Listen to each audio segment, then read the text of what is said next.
First time मी podcast केला. लर्नोमेट studios मी inquire केलं होतं ऑनलाईन. मला ॲक्च्युली एक रील आली होती इंस्टाग्रामवरती आणि ती रील बघून मी माझ्या सिनियर्सला पाठवली आणि फर्स्ट टाईम मी कुठेतरी जाऊन असा एक पॉडकास्ट केला. आणि इकडचा क्रूबद्दल जर मी सांगायला गेलं तर सगळ्यात फ्रेंडली क्रू इकडे तुम्हाला भेटेल, जे तुमच्या छोट्या छोट्या गोष्टींचं लक्ष देतात, की तुमचा भले फोन चार्ज नसेल, तुम्ही ऑलरेडी प्रिपेअर्ड नसाल किंवा तुम्हाला ब्रीफ नसेल की कसं करायचं आहे, ते तुम्हाला सेटल करून आधी तुम्हाला शांत करून सगळं एक एक स्टेप वाईज समजवतात.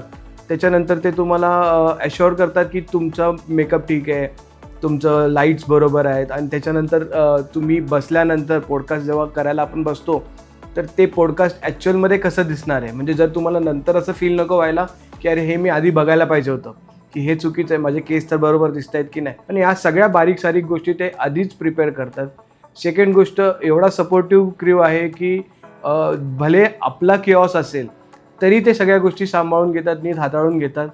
आणि टॉकिंग अबाउट द टाईमबद्दल पण त्यांचं काय असं फिक्स हे नाही आहे की सर संपलंयवालं सिस्टम नाही, तसं त्यांचं नाही आहे. त्यांचं एकदम कॉपरेटिव्ह मॅनरमध्ये ते तुम्हाला रिलॅक्स होऊन तुमचा पॉडकास्ट आधी शांतपणे, त्यांचा अजेंडा हाच आहे की तुमचा पॉडकास्ट प्रॉपरपणे होऊ दे. मग त्याच्यानंतर तुम्ही ऑब्व्हियसली सेकंड पॉडकास्ट, थर्ड पॉडकास्टसाठी त्यांच्याकडे याल हे त्यांना ऑलरेडी माहिती आहे, कारण त्यांचे SOPs क्लिअर आहेत. तर talking about the crew, talking about the Learnomate, I feel fantastic and I will give 5 on 5 stars for Learnomet. Thank you.